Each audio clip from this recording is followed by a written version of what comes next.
Welcome to the non-league football show. Plenty of football to feast your eyes on tonight. And here's what's coming up.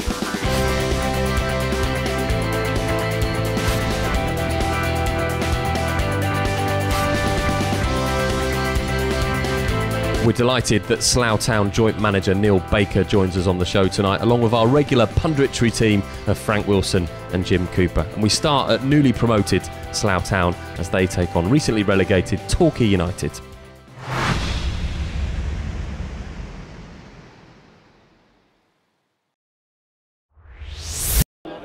Only one place separates these two sides, but it's a tale of two very different stories over the last few years. Slough promoted last season and Torquay relegated last year from the National League. Slough will be looking towards Sam Togwell. Plenty of experience for him. He started his career with Crystal Palace.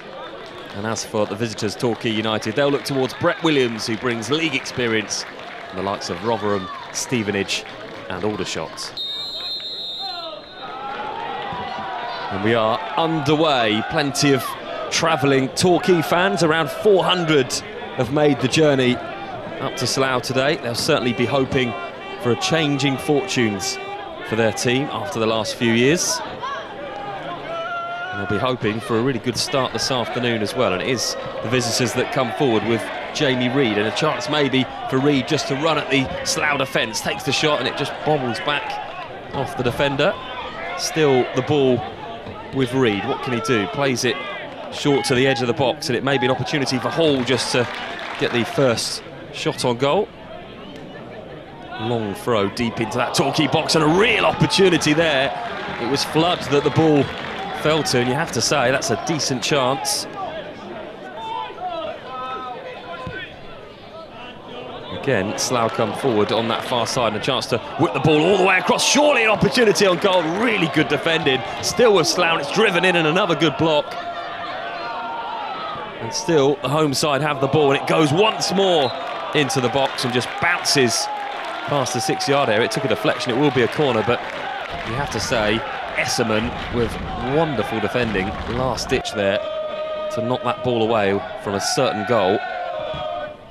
In comes the corner again. It's dangerous, and again there's a free man on the back post, and Torquay once more do manage to get the ball away. Still dangerous, and again whipped in, and just can't get that ball back into the box. But a real sustained period of pressure from the home side.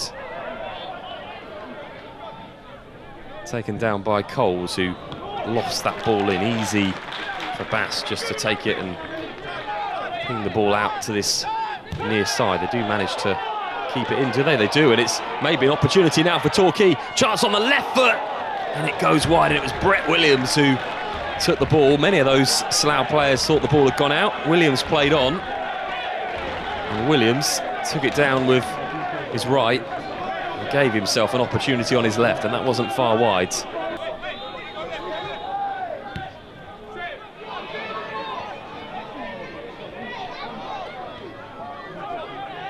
Again, patient build-up from the home side as they look to work space on the pitch, and Wells picks it up with his left foot. What can he do? Really well whipped in, Wells, all the way across the 6-yard box. That was a perfect cross, and I think there's a few complaints there that perhaps there was a foul. The referee says nothing doing.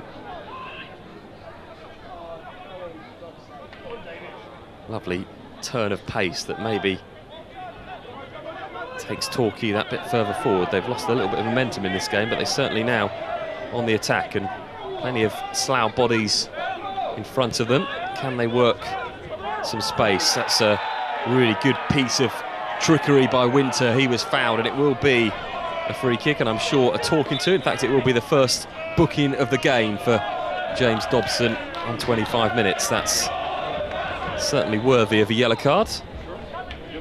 What can Torquay do with this free kick? And it's whipped in towards the near post. It bounces away from everybody, and it was really dangerous across that 6-yard box.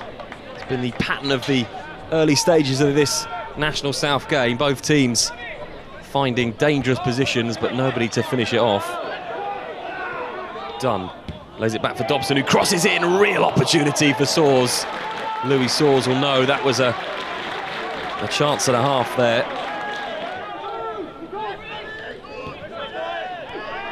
Still 0-0. This Torquay side will be looking to build on the success of the first few games and just drag the ball wide. Jamie Reid had a chance really early on in this game, and that was his second opportunity. Again, Slough come forward, and it's Dobson again on his left foot. What can he do? Plays it all the way across the 6-yard box, and last-ditch defending once more from Torquay, but still Slough have the ball. Really dangerous there, could have given away a penalty, and I think Flood was probably put off by that challenge, didn't go down, and it was living dangerously at the back there for the visitors.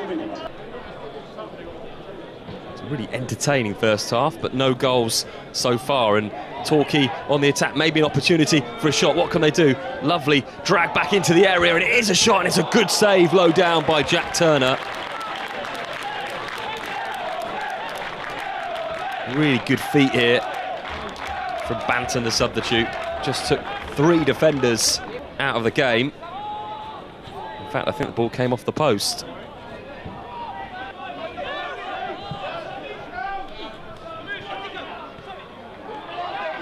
There's room here if they can switch the play, and they've got 3 against 3. If they can get the ball into the middle, it does find the feet of Williams. Williams almost went down, keeper came out, and Slough somehow get away with that, and Brett Williams will be really disappointed that he didn't manage to get his shot off. They worked it so well to give Williams the room, took it down, first touch was great, and just couldn't get his body in between those 2 Slough defenders. There definitely wasn't any foul. Referee in a great position, and it's still 0-0.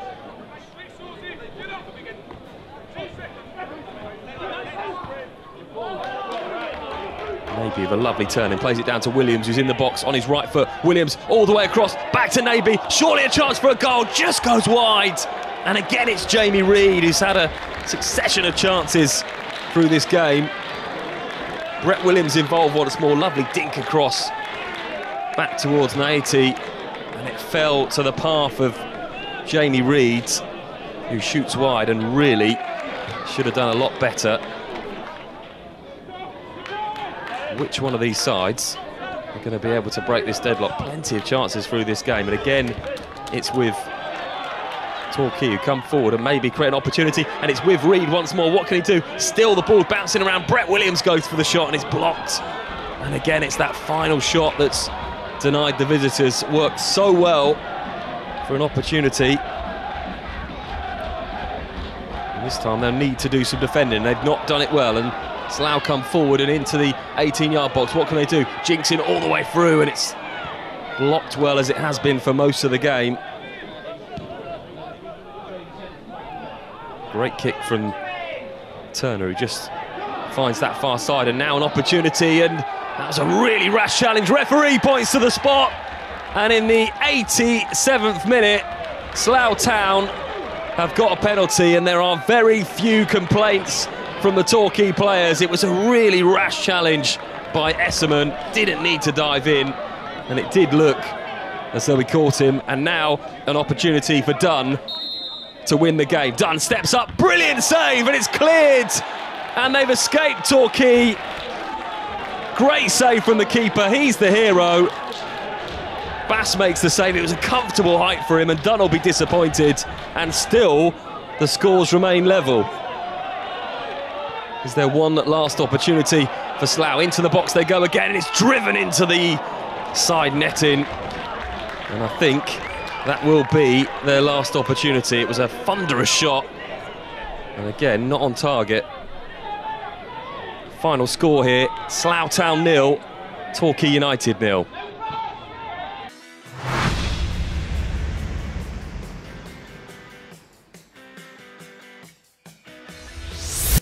The current league leaders continued their fine form on Saturday with an entertaining game against Weston-Super-Mare. The scoring kicked off with Jake Robinson adding to his tally after just 4 minutes. Then a flurry of goals was the story of the second half. Jake Howells pouncing on Luke Purnell's parry, doubling the score for the Essex side.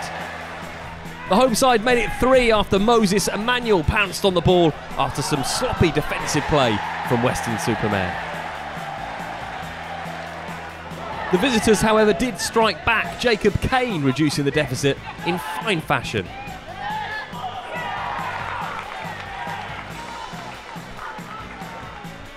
Then just 4 minutes later, they grabbed their second. Jake Lee lapping up on Louis Wells' fumble to convert for the visitors.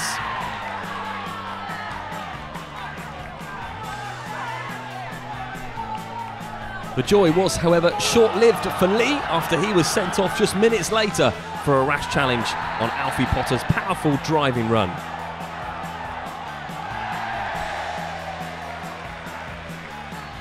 It was then left to Robinson to grab his second of the game and seal all 3 points for Harry Wheeler's side.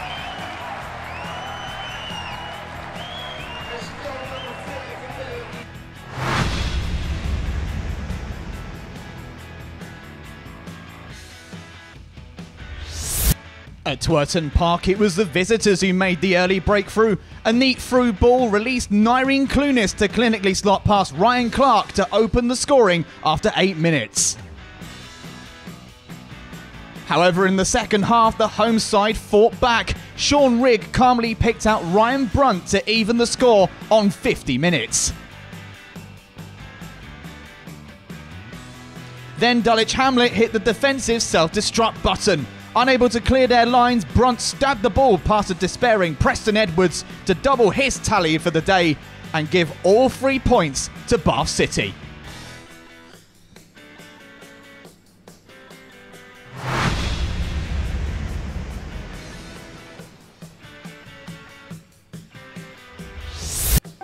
Life at Concord Rangers for the new management pairing had been a positive one, and it continued against the lowly Hungerford side on Saturday.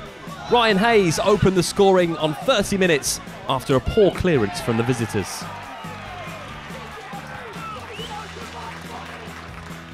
Ten minutes later, enter Jag Midson. A well-whipped in free kick was steered into the path of Midson, who doubled the score from close range.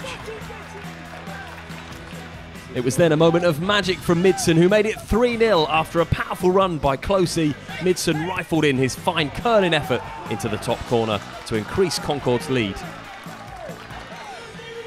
And before half-time, the damage was completely done after more determined play by Closey. He fed the ball to Alex Wall to make it 4-0. The Moore Midson Roadshow continues in earnest.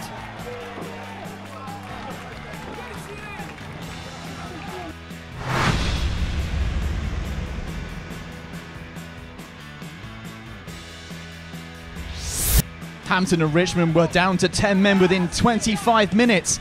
But that didn't stop Chris Dixon producing a moment of magic to give the London side the lead before half-time. Then at the death, Chelmsford were awarded a penalty in dubious circumstances. Simon Downham was judged to have handled inside the box. Rhys Murphy converted from 12 yards to make the scores level and the points shared. So, Frank, it was really difficult to see how that game finished 0-0, but certainly from the home side's point of view, plenty of chances for them. Yeah, definitely, Ben, and we'll hear Neil's testimony shortly, I'm sure. But I was really impressed with Slough Town, especially in the first 45 minutes. Although over the course of 90, I thought the game was fairly even and the score reflected that. I certainly thought that Slough had a number of chances that could have gone their way. And we looked in particular at Chris Flood, who seemed to be involved in most things that Slough did. Yeah, I thought Chris Flood was excellent on the day. He played number 10, and I thought that sort of throughout the game, I thought positionally he was excellent, peeling into good areas and threatening the goal and involved in almost every one of the Slough attacks. And we will get Neil's opinion in a minute, but Jim, first looking at Torquay, themselves had a lot of chances, enough chances to win the game on another day, and in particular Brett Williams, with the experience that he had, you'd probably think that he would have done a little bit better with the chances that fell his way. Yeah, I mean, this clip that's coming up here, you'd be very disappointed if you're Brett. As you say, he rejoined in January from Bromley. The ball was knocked over the top to him. It was a good first touch, and he's chanked it wide of the post. But this one here, this chance here, I think shows a lack of confidence at the moment. It was a good first touch out of his feet, and then he could have put his foot through the ball early doors, but it allowed Turner to come out and smother the ball at his feet. And he'll be disappointed on both those occasions, as you can see in the clip on his face. And Neil, were you disappointed to you didn't score. We'll look at the penalty in a minute, but the number of chances that we mentioned that you created through the game. I think we had a lot of dominance in terms of balls into the box in the final third. As Frank said, potentially first half, we were on top. However, I think they've had the better chances second half, and obviously missing the penalty, you're disappointed not coming away with 3 points. But I think on the whole of the game, it's points probably the fair result. Let's have a look at the penalty, and we can see the no real complaints from anybody in a Torquay shirt.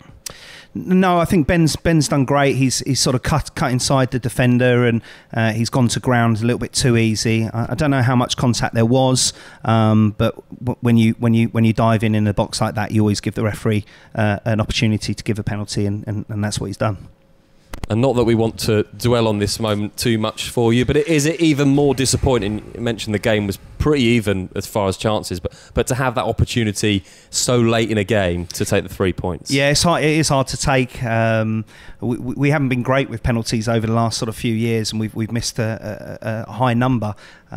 We put Dunny on them back end of last season, and we were convinced that he'd put it away, but it was a good height for the keeper, and it's disappointing. But at the same time, it was a great day for us. We had a great crowd there, and it's Torquay United, and we've taken a point off them and kept a clean sheet against a full-time team. And obviously taking that step up this season, the challenges that presents itself. Have you set yourselves many targets for the rest of the season? We've set ourselves targets within the changing room. We believe that we can be competitive. There's some very good sides in the league. We believe we're a good side. We believe we've got good balance within the team, and we've got a strong squad, sort of an 18-man squad. So we believe that we can be competitive throughout the season, and where we finish, we'll see. But we're enjoying it. We were under no pressure whatsoever, and there's some great games pretty much every week. Away from Slough Town and Torquay United, there were plenty of goals across the Vanarama National South, and none more so than in the games at Billericay Town and Concord Rangers. And Frank, both those teams have taken the top 2 spots in the league, and deservedly so. Yeah, fantastic starts, Ben, as you just said, for both the two clubs. I think Harry in particular would be very impressed with Billericay's start to the season, and equally so with Sammy and Jack over at Concord. Not an easy job for them in terms of their first managerial role at step 2, but what a fantastic start for Concord, and 2 emphatic results, both teams scoring 4 goals on Saturday, was phenomenal. And Jack Midson won't forgive us unless we show that goal once more. It was an absolute stunner that he scored. And it just shows, Jim, we've seen him play at a higher level, but just stepping back up is absolutely no problem. And a couple of goals on the day for him as well. Yeah, well, he's a goal scorer, but this one is certainly out of the collector's book, because he normally scores with his head. I mean, that is an absolute exceptional strike from distance, and to be fair, the goalkeeper had no chance at all. Next up, we turn our attention to the Bostik Premier Division, and one of the league favourites, Dorking Wanderers, take on newly promoted Lewes. There for us was James Cummins.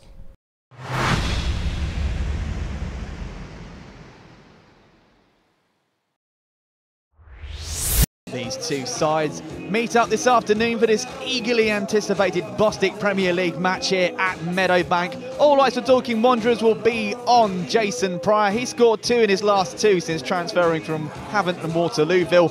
Lewes, on the other hand, will just look for survival. They haven't scored a goal so far this season in the last 2, and after their promotion from the Bostik South, they will look to be getting on the mark as they take on a much fancied changing Dorking Wanderers side.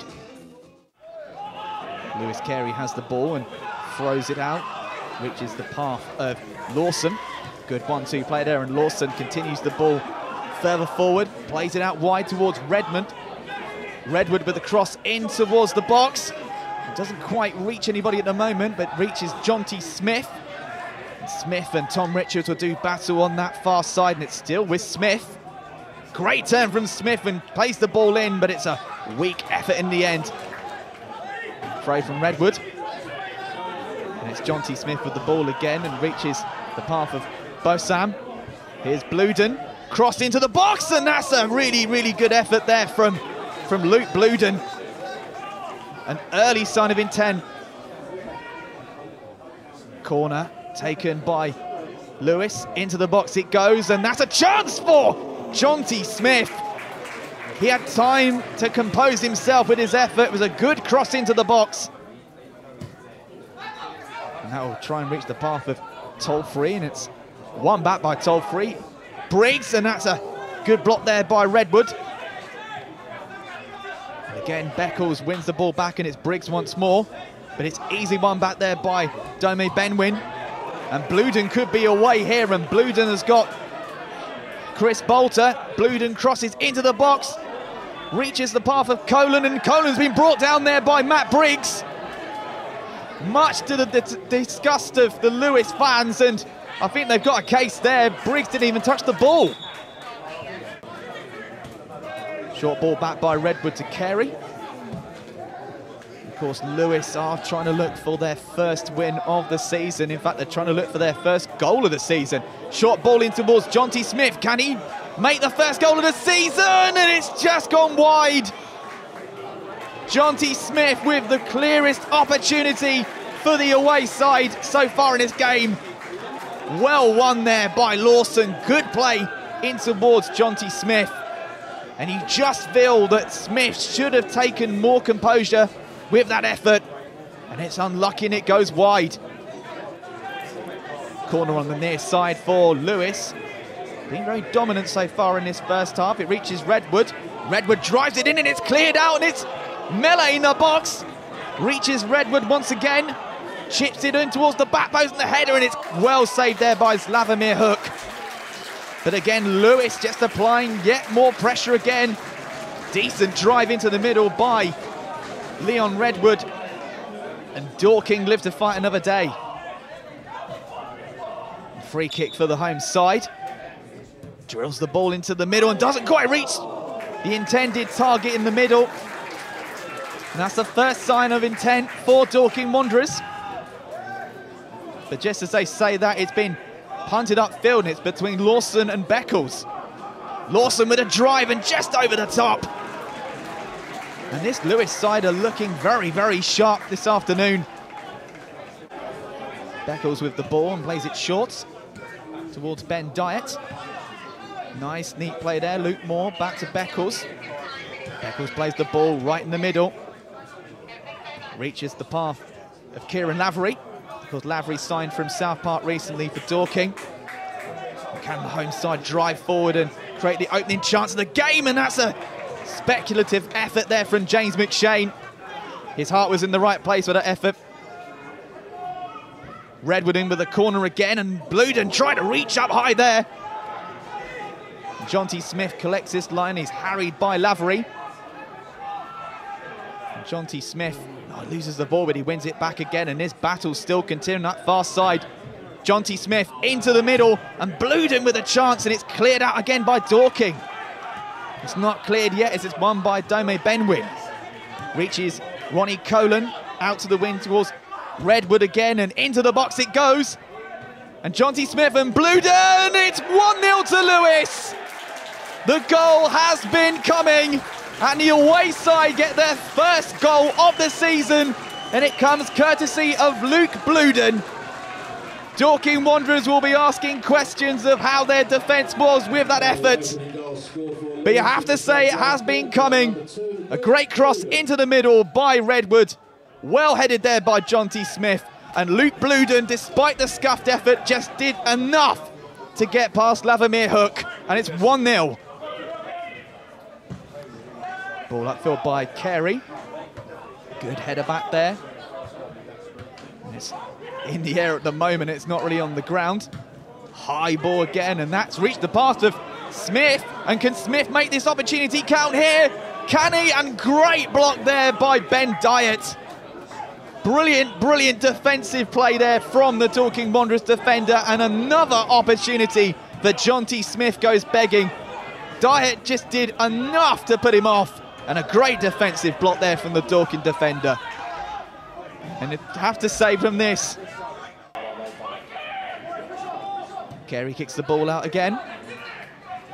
And oh, that's almost Route 1 football here. It reaches Smith again, and Smith will try and run past his man. Smith with an effort, and well blocked there by Jerry O'Sullivan, and it's not It's not out, and it reaches O'Sullivan again.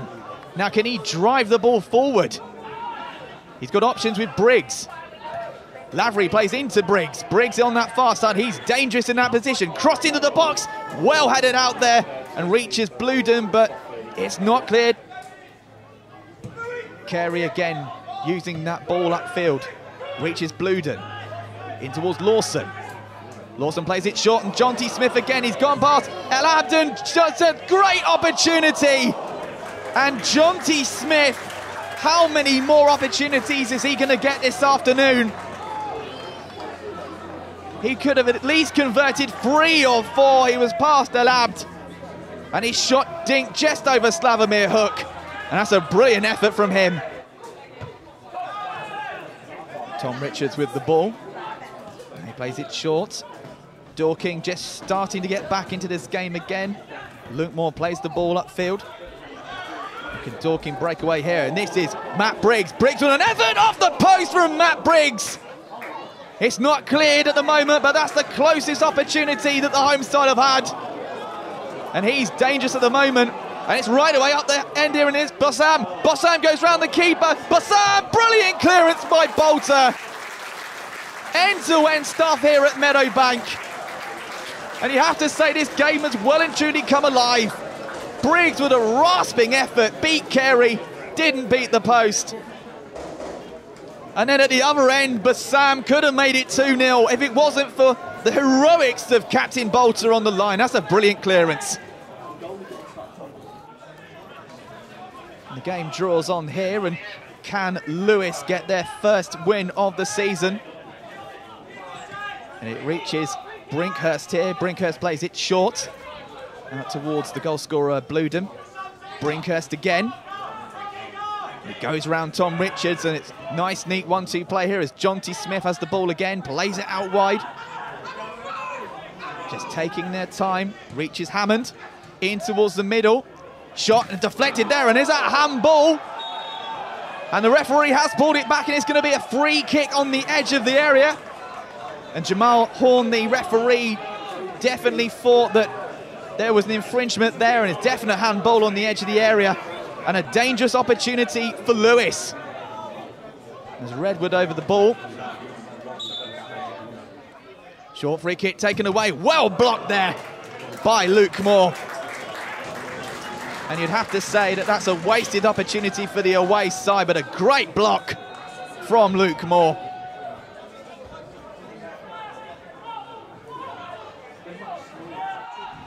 Time ticking away here at Meadowbank.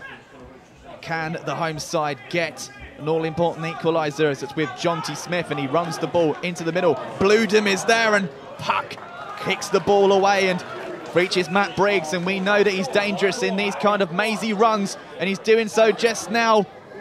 Tries to go past Freeman into the box, and that's Pryor. And that is a really, really golden opportunity for Jason Pryor.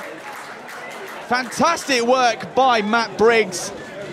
Beat everybody, and the shot was just not strong enough for Pryor to dink it past Carey. Here's O'Sullivan, plays it short, reaches Lavery. And Lavery doing his best to hold the ball up here, jinks the ball into the middle, headed away, reaches Richards. Richards with a bright of the drive! And another opportunity goes begging for Dorking Wanderers. And Tom Richards there with a great effort, great 1-2 play there. And it goes agonisingly wide, great volley. Just a shame for Dorking. Smith does well to hold it up, and Bolter plays the ball outside and sloppily gives it away to Redmond. Redwood is there, and this is onto the pass. Lawson one-on-one! 2-0 to Lewes! They have made them pay!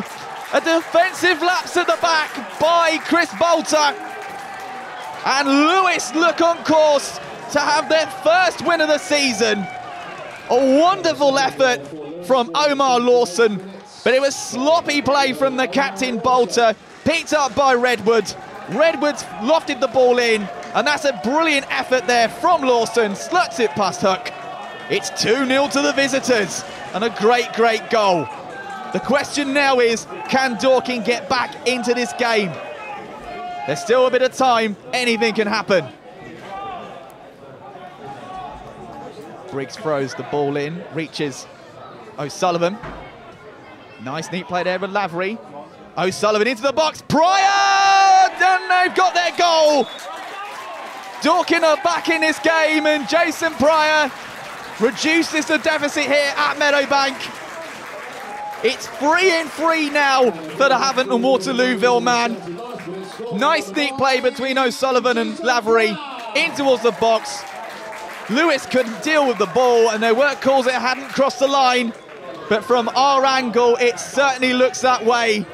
And Pryor gets on the score sheet for the third game running. And he looks like to be an absolutely wonderful signing for Dorking Wanderers. There's no question about that. Definitely over the line. It's game on here at Meadowbank. Now can the home side grab a vital equaliser in this game? It reaches El Abd. Deflects off. Back by Brinkhurst. Reaches Richards. Great save there by Kerry. And it's out there by Matt Briggs. But what a stop there from Lewis Kerry in the Lewes goal. El Abd had an opportunity there, deflected off the Lewes defender. Brinkhurst headed, and Richards with a rasping shot, and Kerry did well to save. And you just have to think that this is definitely going to be Lewis's day, and Dorking Wanderers are staring down the barrel of their first defeat of the season. That was some game, not particularly the result that I think people were expecting, but credit must go to Lewes, and you were particularly impressed with them. Yeah, I was impressed by the way they mixed their game. They were quite happy to go from back to front into Jonty Smith on occasions, but then when they was in possession of the ball, they were quite happy to drive into the vacated spaces that were clearly evident that Dorking midfield were allowing Lewes to exploit. They were quite happy then also to mix it up and play from the back. Once again, they were driving into this vacated area between the midfield and the forwards, and they used the ball intelligently. Whether or not that's because Dorking Wanderers' back line were too deep and there was too big a gap between defence to midfield, etc., not too sure. But then on this occasion, Jonty Smith wins a header, and they were unlucky not to get in behind from the long ball. And again, Frank, when Lewes had to do defending, which they did for periods of the game, they dealt with it well and limited Wanderers to shots really from outside the box. Yeah, they did, Ben, and time again throughout the first and second half, Dorking were frustrated, and I felt that Lewes defended resolutely. They kept the rigid line at the back, and midfielders sat in front and screened. And you saw on lots of occasions midfielders such as McShane sort of trying efforts from long range and long distances. And it just didn't seem like Dorking were too comfortable on the day, Ben. It just seemed like they were being forced to do things maybe a bit uncharacteristic of them. And throughout the game, you saw them shooting from outside of the box, and it didn't really come to much in the end. And we've seen so many times Matt Briggs can be the difference for Dorking Wanderers, and it did start to have an effect in the second half, but again Lewes dealt with him well and not quite his day. No, I mean I've seen Matt Briggs a number of times now, and you know he's a constant threat going forward. He drives. Obviously goal record's very, very good, and he's a top player. So from Lewis's point of view, it seems that they've dealt with him well. I think one or two times he's probably got into positions where maybe he's picked out the wrong option. But again, you have to say Lewes have defended him really well. And certainly the pick of the goals from Lewes was their second, and a brilliant individual effort. Yeah, it was a fantastic goal from Omar Lawson. He picked the ball up from a ball from Redwood. He turned, drove into the area and put the ball confidently past the Huck in the Dorking goal. Plenty of other goals across the Bostik Premier Division for you as well.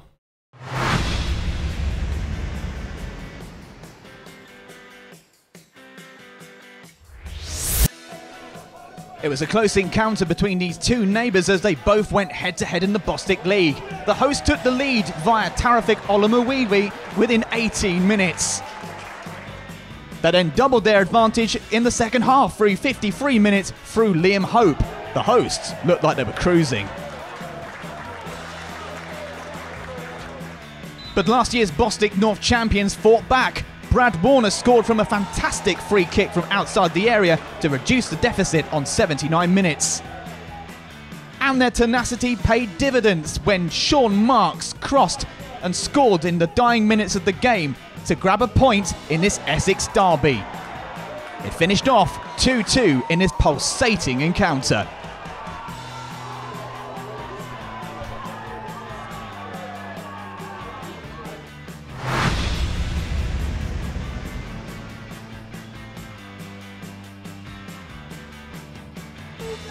With the pain of relegation last season, Bognor Regis Town are hoping for a swift return to the Vanarama South. They were made to work against the resilient Bishop Stortford side, and they finally broke the deadlock for a Bradley leverage goal in the 72nd minute. Minutes after, the visitors' defence was breached again, Dan Smith making the most of his effort to double Bognor's lead.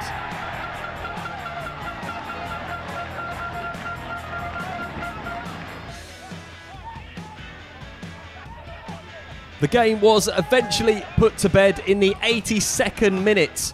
After good work and build-up play from Bognor, it was eventually a sloppy challenge in the box that gave the hosts the opportunity to make it 3. Smith made no mistake from 12 yards to score his third of the season. A good win for Bognor as they remain hot on the heels of the current league leaders, Worthing.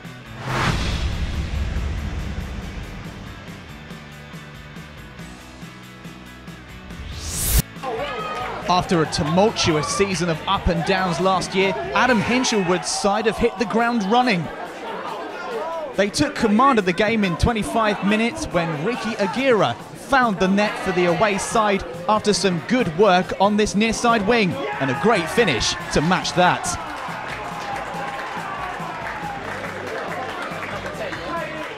It went from bad to worse for the hosts as Paul Rogers was dismissed for this challenge. And from the highlights, there was no question about the decision. Harlow Town would have to come back the hard way. Despite that disadvantage, the hosts battled onwards, and they held until the last minute of the game when David Ajabodi had his third of the season after some great play on the wing to make it 2-0.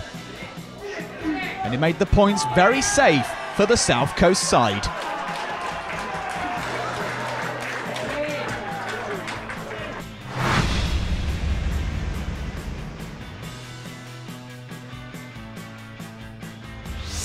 It was a tense encounter in Kent as these two sides went head-to-head in the Bostik Premier Division.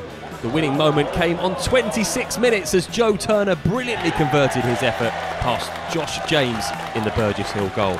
Despite the close nature of the game, one goal was enough for Tonbridge to take all 3 points, taking them to 4th in the table.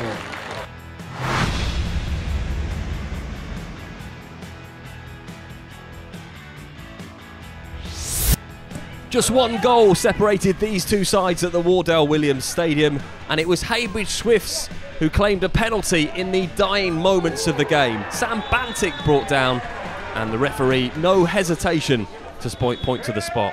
It was Bantic who converted the penalty, and it was the Heybridge players and fans that were jubilant after this victory. We had the pick of a fair few good goals across the Bostik Premier Division at the weekend, and none more so than Brad Warner's stunning free kick, and it really did get Hornchurch back into the game. Yeah, I thought it was a fantastic goal here, Ben. Just showing his class there, Brad Warner. It looked for all the world that Conor Hogan was going to step up and strike that one, but I felt confidently as soon as Brad took it, you know, straight in the back of the net, and the keeper right had no chance really. And Jim, we were talking last week about Hornchurch, obviously convincing win on the first day of the season against Leatherhead. They were one of the favourites for the league. Does that show why they're such strong contenders, coming back from 2-0 down at a really difficult place to go as well? Yeah, without doubt. They've got quality players who obviously can step up when it's necessary. 2-0 down with literally minutes to go, and they pulled it back to get a very, very good draw at Enfield Town 2 each. Let's take a look at the rest of the results from the Bostik Premier Division from the weekend, and plenty to cast our eye on so early on in the season. Is there anybody that particularly stands out for you so far, Jim? Yeah, for me, Tonbridge Angels, a good 1-0 win at home to Burgess Hill. They're yet to concede a goal thus far in the league. I saw the game on Saturday, and they were well worthy of the win and looked dominant and very, very solid in the back line. Yeah, Ben, I felt that Worthing's away 2-0 win at Harlow was impressive. That's 3-3 for the start for Worthing. And I think that after a difficult start to the season last year, for them to start so confidently this time round, it obviously suited them to play on the 3G over at Harlow. And a very, very convincing win for Worthing.